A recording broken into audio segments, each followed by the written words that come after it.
Hello, hello. Welcome back to the Grid Culture.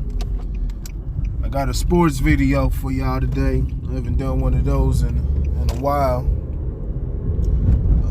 So let's delve into the NBA. I love me some NBA basketball. Give us some picks and predictions, how we think the season may play out, just based off what we've got from these first two games. So I don't know if y'all watched. There was a slate of games on Christmas Day. You had the Boston Celtics and the Brooklyn Nets. Who else?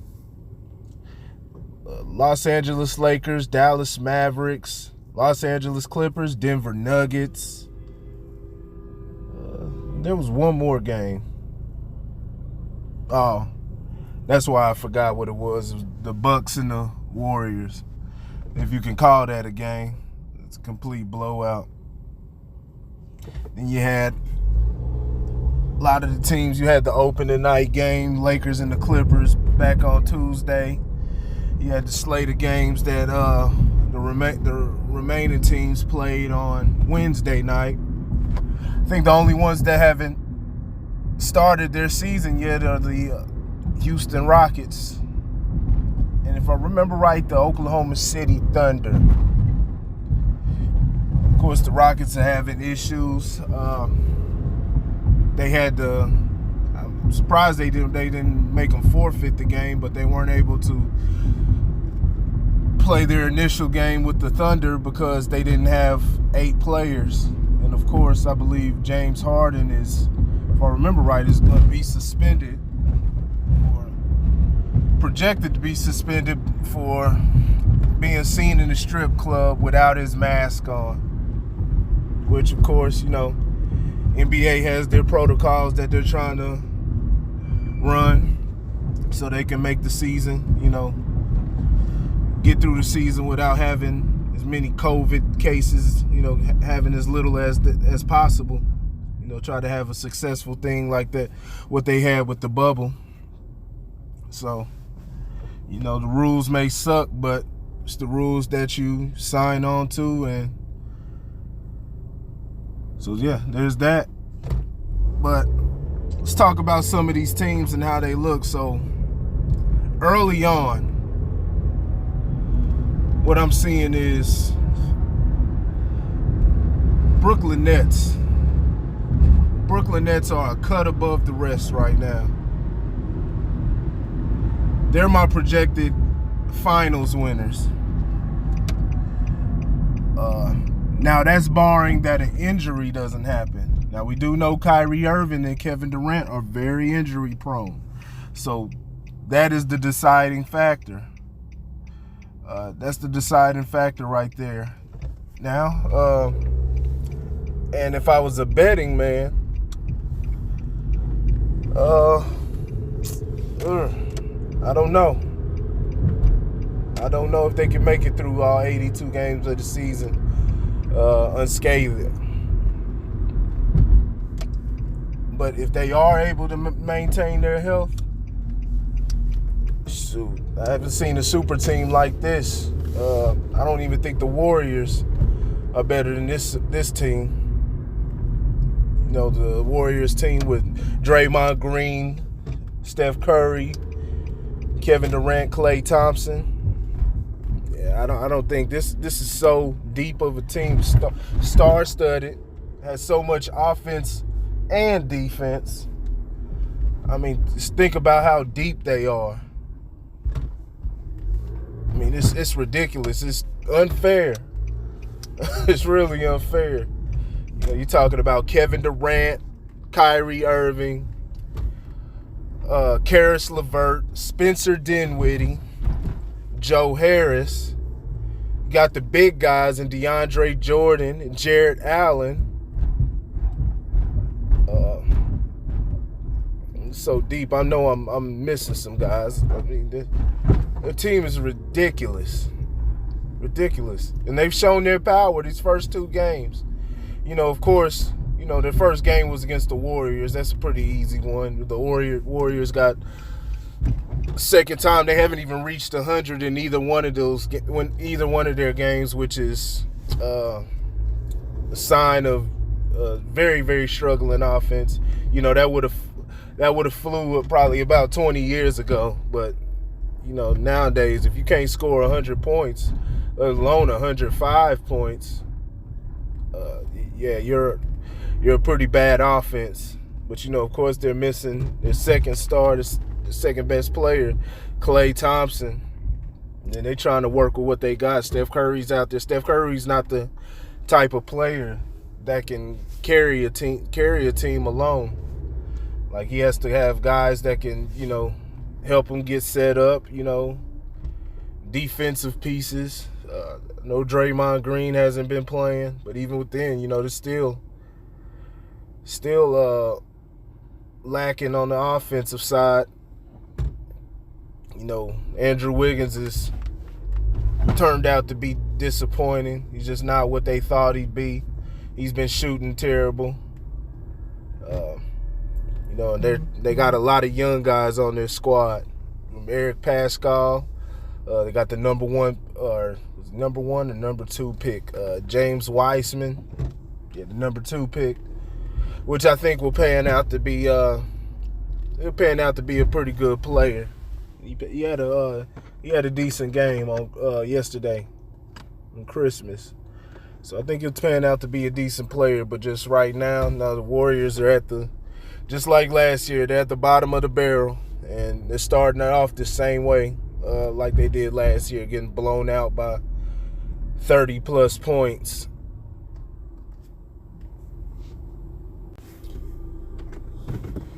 So it's just a bad situation for them. I would like to see them be able to build up. The Warriors got on my nerves all these years, especially as me being a Lakers fan. They got on my nerves, but I like to see good teams at least go out swinging. I don't just want to see them, go from being champions to being at the bottom of the league. Like to see as much competition as possible. So, we'll have to see what happens next year. But yeah, they're pretty much done. Which, it shouldn't come as a shock or surprise to anybody. Other observations. The Lakers. The Lakers look much, much better this year.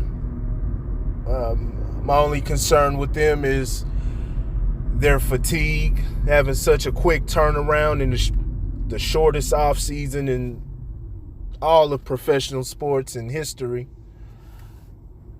Only having, about 2.5 months off from when they won the championship. And, it's another year. It's another year of wear and tear on LeBron's legs. He's 36. There's a lot more different things, a lot more breakthroughs in medicine that keep players playing longer. You see guys like Tom Brady and Drew Brees, they're playing to their 40. Now, I'm not saying LeBron's going to be able to do that, but guys are playing longer nowadays.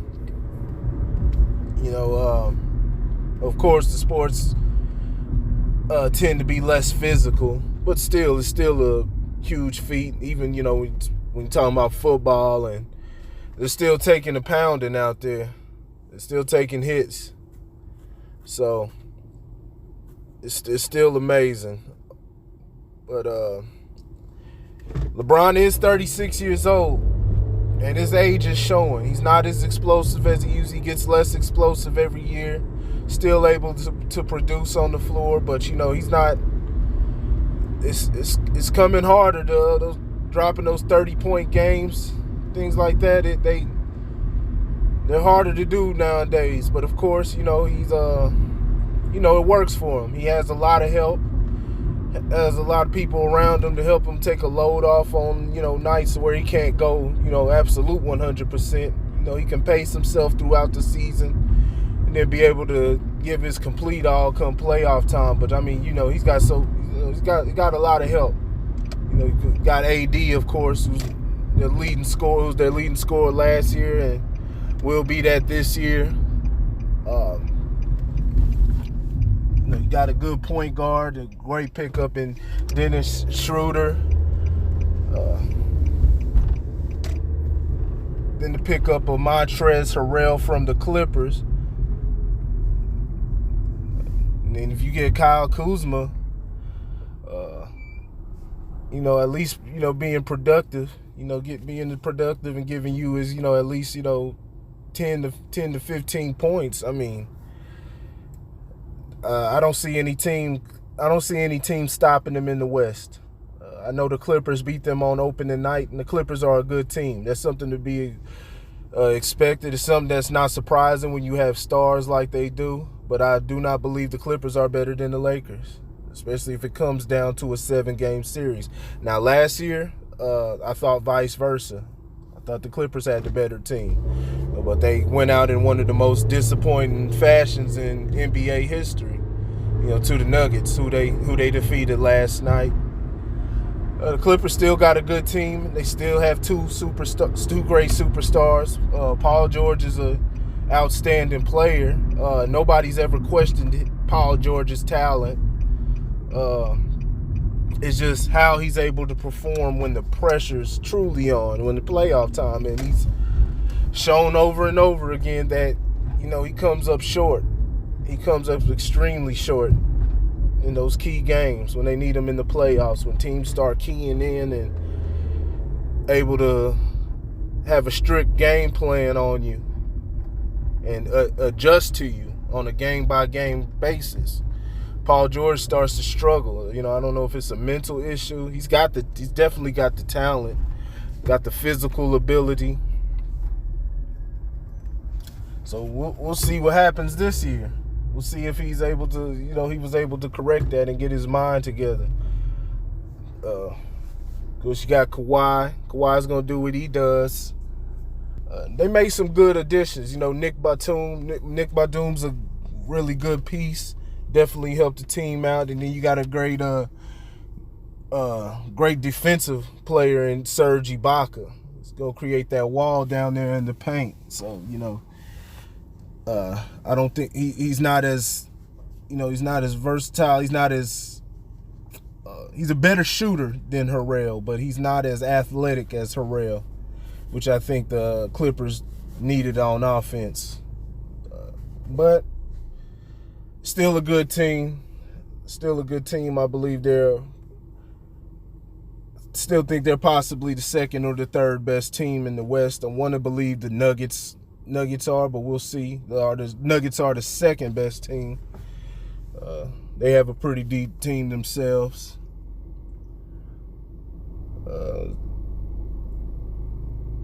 What else? Yeah, it's going to be interesting. It's going to be interesting. I don't see anybody, you know, of course, Brooklyn's going to just, like I said before, Brooklyn's going to completely dominate the East. You saw how they did, you know, a great team like the Boston Celtics. You know, Celtics are going to go deep in the playoffs, but they have no answers for how deep that Brooklyn team is. You know, they got about a 10-man rotation, and each one of their guys can be starters, you know, on the Brooklyn Nets team. So, you know, you got a lot of good teams. You know, the Milwaukee Bucks, they'll always be a good regular season team, but it's going to be the same outcome. Just expect that. Same outcome when it becomes playoff time. You know, Giannis still doesn't have a jump shot. So, you know, trying to do those things, you know, do his moves and trying to drive to the hoop, it becomes tougher. There's less fouls called in the playoffs, you know.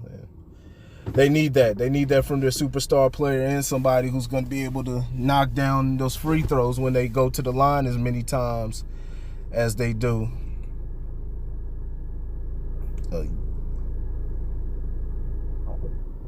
Houston Rockets.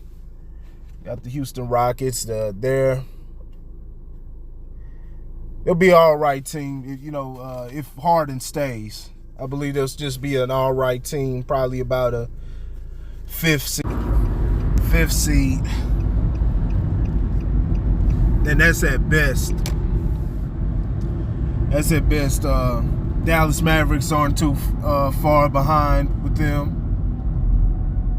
Teams out of those teams who are usually powerhouses out of the West, well, potential powerhouses, because I guess the Mavericks haven't really been top dogs in years, but they have a lot of potential.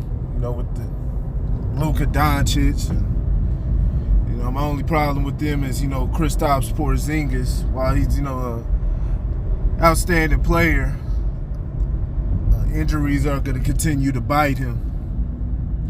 And I just really believe that's inevitable. You know, I wish him the best, but I just believe it's inevitable. You know, you're talking about a guy that tall, guy that's 7'3", and moves the way he does, and has the play style that he does.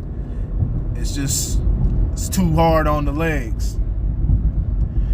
It's way too hard on the legs.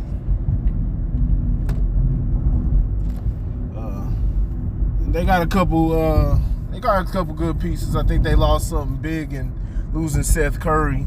Lost 3-point shooting. They can, you know, you got guys like Tim Hardaway Jr. that are gonna have to step up. Josh Richardson, that's a good addition, but you know he's gonna have to compensate. They're still weak on the inside, on the interior defense. So yeah, they'll sit around about probably about a 7th seed or so. Now, two teams I do expect to surprise people. Maybe they won't be surprised, but I do expect to make the playoffs. I believe Minnesota will finally make the playoffs for the first time without having somebody named Jimmy Butler on their team. You know, when they did make it, Jimmy was there for that one season. It helped will them into the 8th seed, but you know they're a pretty soft team. But I think they'll be able to do it this year. It looked tough. You know, Karl Anthony Towns, his game keeps improving. He's getting tougher down there. You know, he suffered through a lot this season. I saw his interview where he said he's basically a changed person, and you know the person that everybody knows is Karl Anthony Towns. He basically said he died on April 13th. You know, the day his mother died, and you know that's a real hard thing. That's something you don't get over. So you know, my condolences go out to him. I believe he's gonna play with us, play inspired this year. I love D'Angelo Russell coming up off of the bench.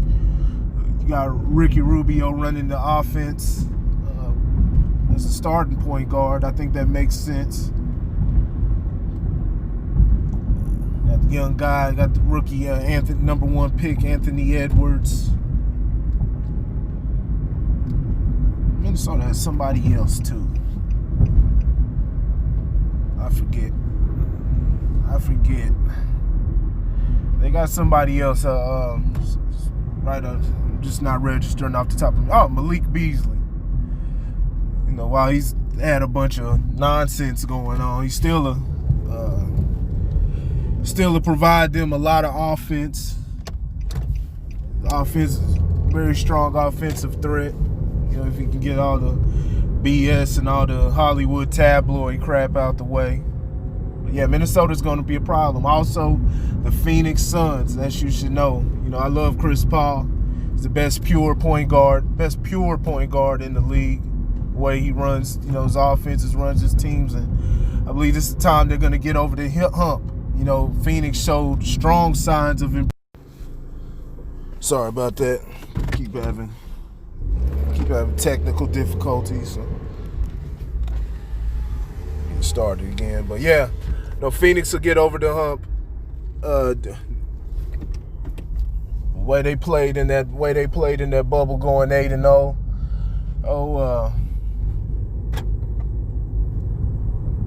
You know, Devin Booker, Chris Paul, big man. I'm running blank. Y'all gotta forgive me right now, but y'all know what I'm talking about. DeAndre Ayton. Yeah, I'm just running blank right now. Mikal Bridges.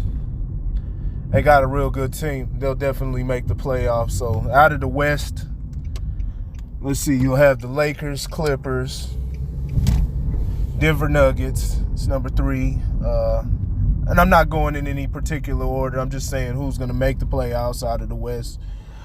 Utah Jazz, Houston Rockets, Phoenix Suns, the Minnesota Timberwolves, and so maybe it's probably the Dallas Mavericks. Was that 8 right there? Let me know if I'm missing anything. It was going to come down to the Mavericks and who gets in between the Mavericks and the Portland Trail Blazers. Now, like I said, Charles Barkley believes that Portland's going to win the West.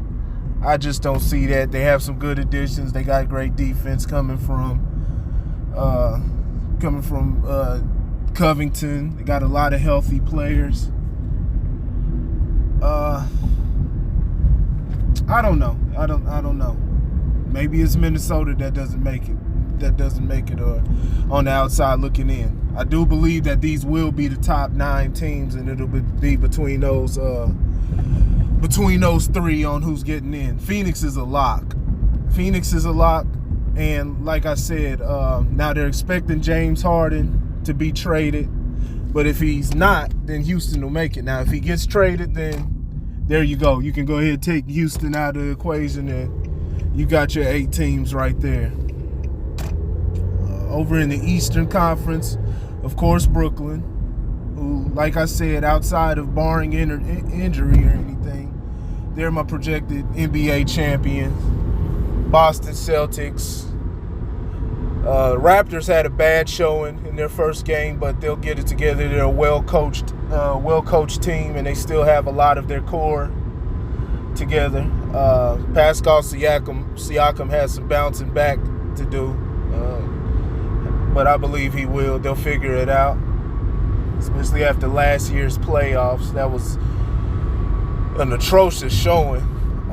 They won't end up winning anything, but they'll definitely make the playoffs. The Philadelphia 76ers have definitely gotten better with Dwight Howard. That another big body, tall, long body in the center.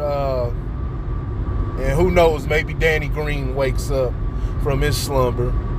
Like guys like Shake Milton coming off the bench. Like I said, they're going to come up short.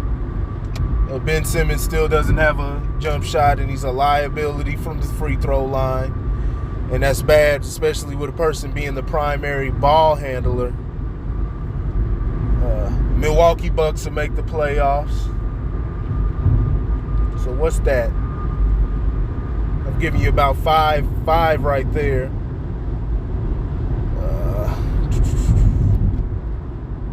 Can't think. The Atlanta Hawks. Atlanta Hawks will make the playoffs with their addition of Bogdanovich. The Indiana Pacers will make it, and the final team that will make the playoffs out of the Eastern Conference.